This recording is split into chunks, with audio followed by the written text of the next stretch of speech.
Hey, what's up, everyone? It's Jonathan here with my 2026 NASCAR Cup Series chase predictions. So, this is where I go through on who I think will make this year's chase. Yes, the new chase format. No more playoffs. Finally, thank God. We are done with that stuff and crap. And man, I'm excited for this season, definitely, just for the format alone. So let's go through each driver here quickly.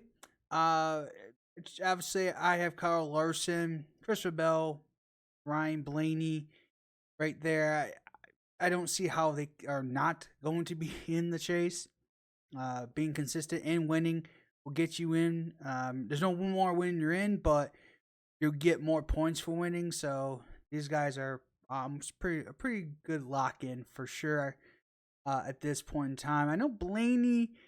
Remember that last time he missed the playoffs back then. It was playoffs, but he was very consistent. But because he didn't win anything, that's why he was out. But that's not the case anymore. Blaney will definitely get in.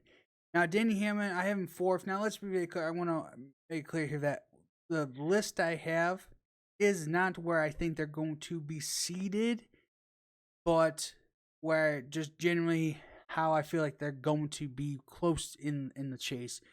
But they could be off by 5, 6, whatever. It's just a placeholder basically. But I do have Danny Hamlin moving on. I know his offseason has been the most shittiest one you could possibly have. But I do feel like he will have a decent season and be able to make the chase. Now, speaking of Chase, well, Chase Briscoe, uh, he's going to make it as well. That team has been very consistent. I don't see how he'll miss it. William Byron, he'll make the chase. However, where I have him is, like I said, doesn't really put him where he could be. He needs to do very, very well in the summertime. He needs to knock off the top tens, the top fives. If he's not doing it, like sometimes he will be great in the beginning of the season, and then he just disappears for the summertime. He's there here and there, certain tracks, but for the most part, he's like, "Where'd you go?" He has got to be very consistent if he is going to stay up in within the top 10 of the chase. So, yes, he'll make it, but boy, he's got to be very careful how far he drops. I have Chase Elliott, another Chase to make the chase this year. That's going to be funny. I got 2 chases and the chase playoff or chase format. I can't say playoff anymore. That's going to be hard for me to get used to. Not saying playoffs, though. Frankly, there should never be a playoff in NASCAR. But now, since you had it, it's kind of hard to get rid of that saying, to force a habit. But either way, Chase will be in the chase this year, or at least why I feel like he will be. Last year, he was very, very consistent. Get the beginning of the season, most of the middle of the season, back into the regular season and the chase. That's when back then the playoffs, man, it's confusing. He fell off, but I do believe that he'll be good enough to not only make the chase, but probably have a chance to contend for a championship. Now, in eighth, I have Chris Buescher. Chris, his average finish last year, I know, again, it was a playoffs. I still feel like this team can be consistent. They're consistent enough in the top 10. I have a pretty good shot he can get in to the chase this year. Alex Bowman, I know a lot of people are going like, why'd you put him in? I mean, yeah, if he wins, great, but if he doesn't, it's like he barely gets in. Yes, but I do think he has a good shot. It's gonna be a long shot, but it's hard to just say if his teammates are gonna do well. Alex is there, right? If he can, just average a top 12, I think will be pretty decent. Get some stage points, knock the stage points out as best you can. If you're in a hole, if you're feeling like, man, I'm concerned of dropping out, just go for the stage points. Get as much as you rack them up. I will say this too. I kind of forgot about this because really it didn't matter for the playoffs. But the duels have points now, right? If you win the race, you get 10 points. That's huge now. That is huge. So, like for an Alex Bowman, not that he's great at super speed racing, but if he went out to win one of his duels, that'd be great. I mean, that'd be awesome. And that just helps you even further going one. Or, if you, let's say, miss one of the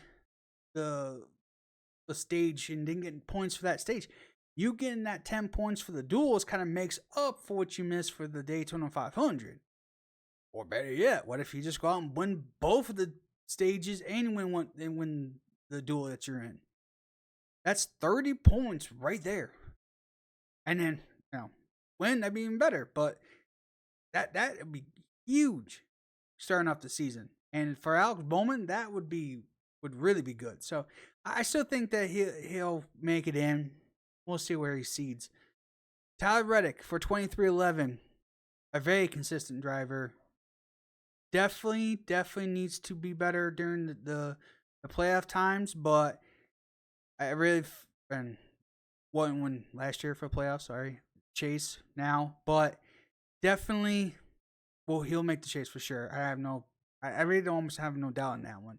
I know 2311 went through a lot of crap because of the lawsuit, but that's done and dusted and all back to normal. The team itself, I feel like, can have a good season and get into the chase. I have Joey Logano moving on. I know that the reason why we changed this playoff format was more or less the Joey Logano effect, right? Trying to make sure that someone like him that doesn't have a good batch average finish doesn't win a championship. That doesn't mean he's not good enough to get into the chase. I just think that once he's in there, that's when he has his faults. And great, he can win maybe 2 or 3 races, but if he's still finishing 17th in one race and 20th in another, or top 15 or whatever, he's not really doing well. That's not going to matter. Winning 1 or 2 races doesn't matter. You have to be consistent through the whole thing. So yes, he is going to be consistent, genuinely consistent throughout the regular season. And that's why I think I move on in the chase. Just, will he do well in the chase? Well, probably not. We'll see when that gets there. All right, Ross Chastain. Another driver that I thought, maybe I shouldn't put him in here, but he can be consistent if he stays out of trouble. And that's kind of the main thing with him right now. Is he's getting better. He's not like a Carson Hocevar, as you see on the screen. But I do believe he's getting better on race ethics and not trying to wreck people or get into people or racing too aggressively all the time, but still being Ross and going out to try to win top 5, top 10. And Trackhouse, personally, they need a turnaround. They just need that different swing. Suarez has left, right? So now you're trying to figure out what's the best for that organization.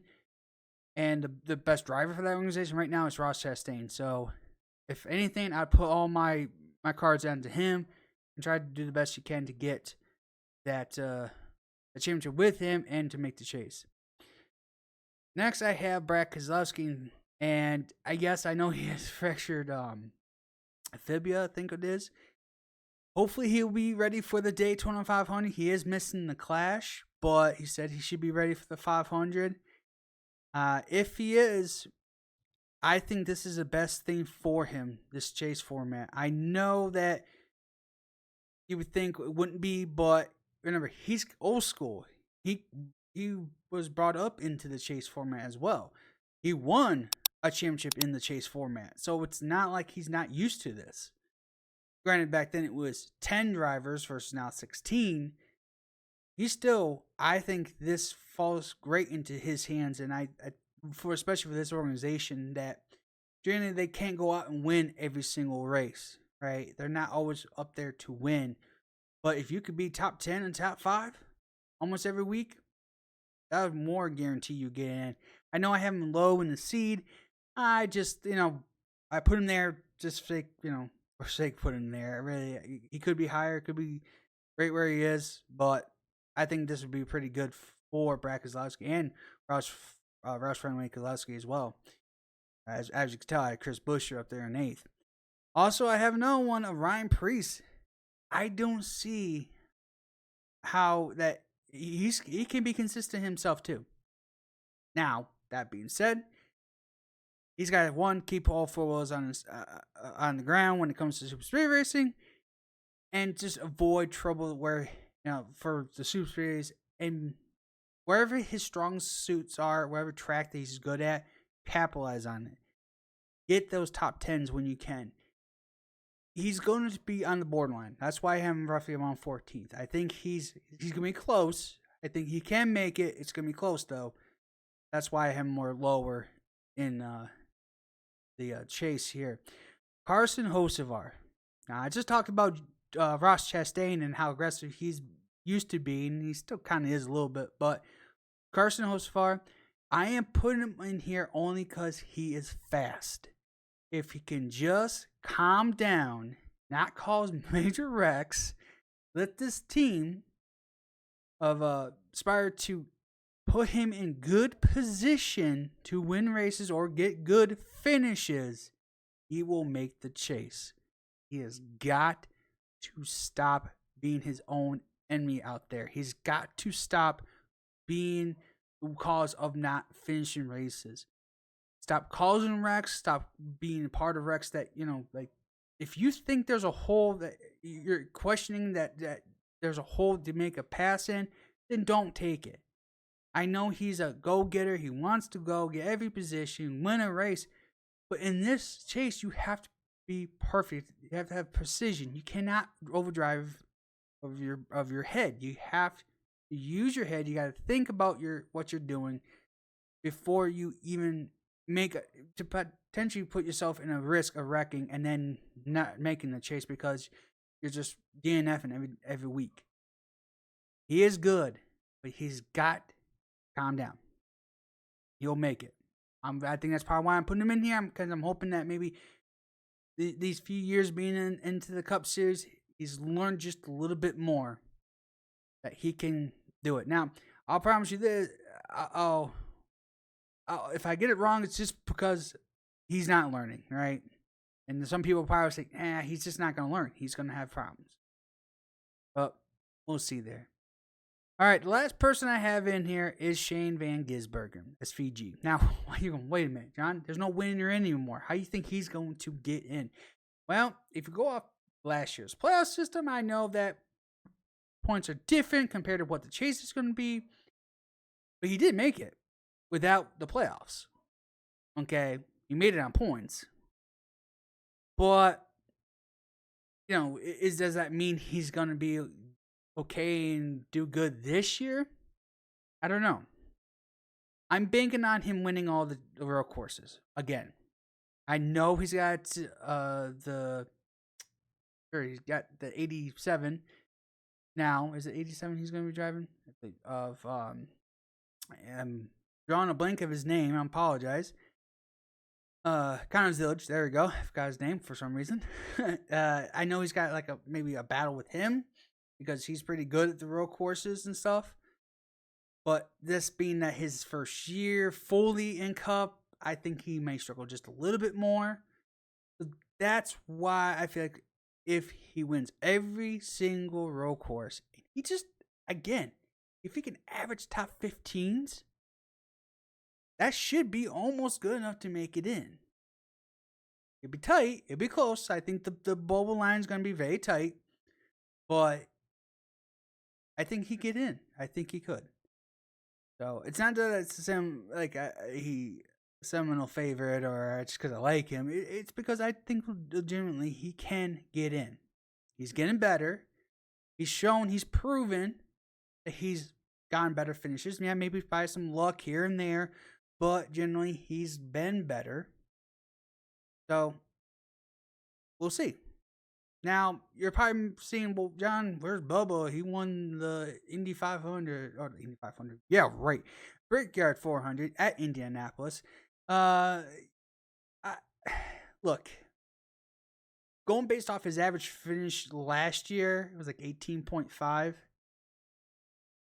He was on the same path again like he was for multiple years in the playoffs, that he was going to be riding that bubble.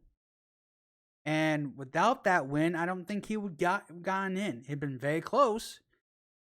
I think he would have struggled right at the end the last few races, but that win saved him. Until I see way more consistency out of Bubba. Okay, way more. I mean, top 15s to top 10s every single week. I just don't see him getting in. Again, it probably will be a battle between Bubba and SVG. Now, granted, Bubba has done better on road courses, but not the best.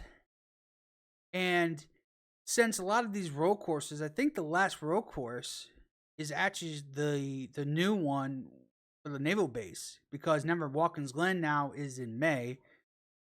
It's a dumb decision, but whatever. Is now in May.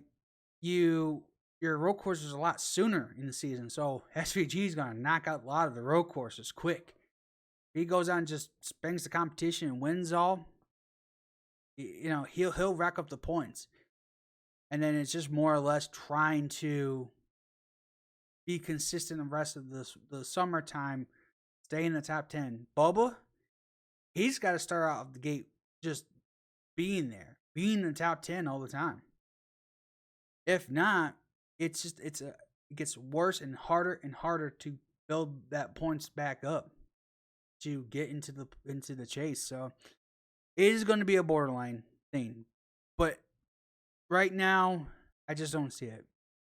Kyle Busch, until that team turns around, I'm not going to touch him a 10-foot pole to put him in a chase. As much as this represents what he used to do when he used to be really good, it's more RCR than it is Kyle Busch at this point. I know Kyle Busch has always said he just can't feel this car. He doesn't understand this car. Now, I know he's getting a new crew chief, but again, it's really the organization, RCR himself, that has to do better. They have to be more consistent. Whatever that is, whatever that magic pill is going to be to fix all of that, I don't know. But I just don't see Kyle Busch going through. So, guys, that is my prediction for this year's NASCAR Cup Series chase format. Let me know in the comments below who you have going to the chase the first year. I'm very excited to see this come back again, and it's going to be fun. Again, let me know in the comments below if you enjoyed this video. Make sure to hit that like button, and if you're new to this channel and want to get the latest in NASCAR news and NASCAR content, consider subscribing. Thanks for watching. Hope to see you for the next one.